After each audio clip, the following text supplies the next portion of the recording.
जय हिंद साथियों।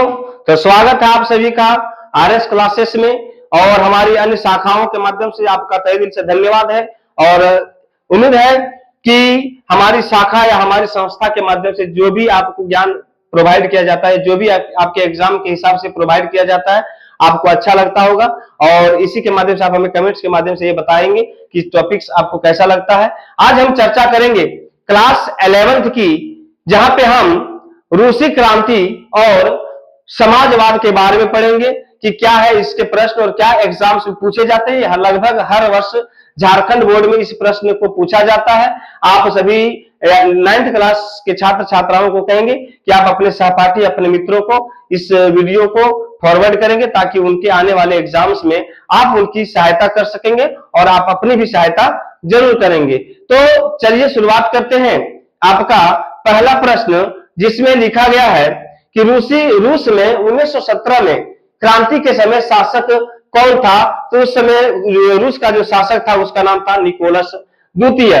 रूसी सोशल डेमोक्रेटिक वर्कर्स पार्टी की स्थापना कब हुई थी? तो इसकी स्थापना 1998 अर्थात 1898 या 1898 में किया गया था।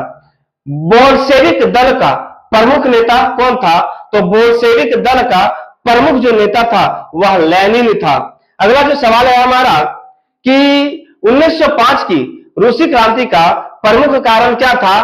तो जनता का असंतोष। कोई भी व्यक्ति क्रांति क्यों नहीं करेगा?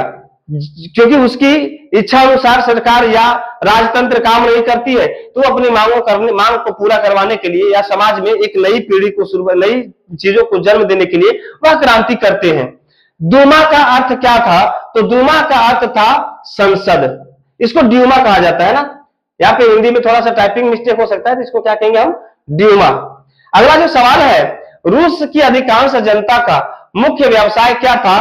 तो रूस की अधिकांश जनता का व्यवसाय जो था कृषि था। आज भी जो हमारे समाज में जो व्यवसाय का मुख्य कारण है वो कृषि है, क्योंकि हमारे समाज में कृषि का बहुत बड़ा योगदान होता है। बेरोजगारी के अभाव में कृषि लोग करते भी हैं और इसे करना भी चाहिए। अगर रोजगार है भी तो भी करना चाहिए, क्योंकि हम लोग पैसे नहीं खा सकते, हमको खाने के लिए कहीं ना कहीं अनाज ही चाहिए और अनाज के लिए कृषि करना पड़ता है। रूस में फरवरी का क्रांति कब हुआ था? तो रूस में फरवरी का क्रांति 1917 में हुआ था। अगला जो सवाल है, अक्टूबर 1917 की क्रांति का नेतृत्व किसने किया था? तो अक्टूबर 1917 की क्रांति का जो नेतृत्व किया था, जो अगुवाई किए थे, उनका नाम था लेनिन। साम्यवाद के प्रमुख विचारकों या साम्यवाद के प्रमुख विचारकों में कौन शामिल था? तो इसमें शामिल था कार्ल मार्क्स, इसमें शामिल था। अगला जो हमारा सवाल है, कम्युनिस्ट घोषणा पत्र किससे संबंधित है? तो कम्युनिस्ट घोषणा पत्र कार्ल मार्क्स और फ्रेडरिक एंगल्स का से संबंधित है ना। अगला जो हमारा सवाल है, रूस प्रथम विश्व युद्ध में किस वर्ष शामिल हुआ था? तो वह 1914 में ही शामिल हो चुका था। जब हमारा प्रथम विश्व युद्ध 1914 से 1918 के मध्य चला था, तो रूस 1914 में ही शामिल हो चुका था। प्रथम विश्व युद्ध का रूस पर क्या प्रभाव पड़ा? तो प्रथम विश्व युद्ध में रूस पर आर्थिक संकट बढ़ा। भैया कोई भी युद्ध में शामिल होगा तो वो अस्थिर नहीं हो पाएगा, कहीं ना कहीं उसमें हलचल मचेगी। ब्लडी संडे की घटना कब हुई थी? तो ब्लडी संडे की घटना 1905 में हुई थी। इसकी डिटेल्स जाननी होगी तो आपको किसी न किसी माध्यम से कक्षाओं में जोड़ना पड़ेगा, क्योंकि वीडियोस बहुत लंबा होता है और आज के दौर में लोग लंबी वीडियोस को देखना पसंद नहीं करते हैं।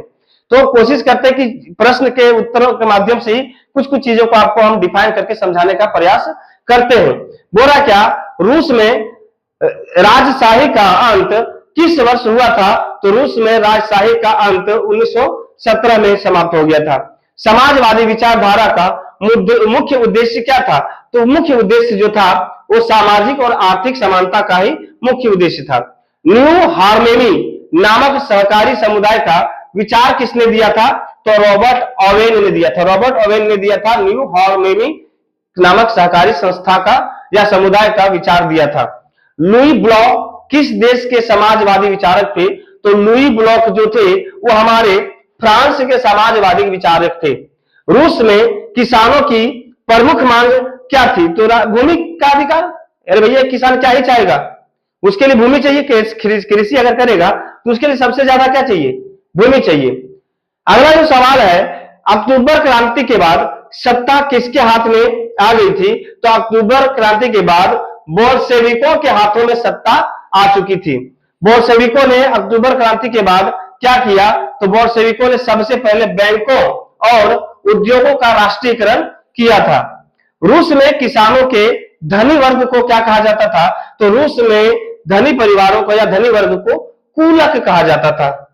अगला हमारा सवाल है 22वां नंबर का, रूस में 1917 की क्रांति के बाद किस प्रकार की सरकार स्थापित हो गई? तो समाजवादी सरकार यहाँ पे स्थापित हो गई। समाजवादियों की अंतरराष्ट्रीय संस्था सेकेंड इंटरनेशनल, है ना, क्या है शब्द? सेकेंड इंटरनेशनल कब बनी थी? तो 1889 में बनी हुई थी। अगला जो सवाल है, स्टालिन ने कृषि क्षेत्र में किस नीति को लागू किया था? तो स्टालिन ने सामूहिकीकरण को लागू किया था। अगला जो आखिरी सवाल है इस वीडियो का, रूसी क्रांति का सबसे महत्वपूर्ण परिणाम क्या था? तो उसका सबसे महत्वपूर्ण परिणाम था राजशाही की पुनः स्थापना। तो ये रहा हमारे क्लास 9th की एक महत्वपूर्ण एमसीक्यू सीरीज, और इसे जैक बोर्ड के द्वारा वर्षों से पूछते हुए आ रहा है। उम्मीद करेंगे क्योंकि अब 9th क्लास और 8th क्लास को बोर्ड के माध्यम से जोड़ दिया गया है, और वह जो एग्जाम्स होते हैं वो एमसीक्यू सीरीज में होते हैं।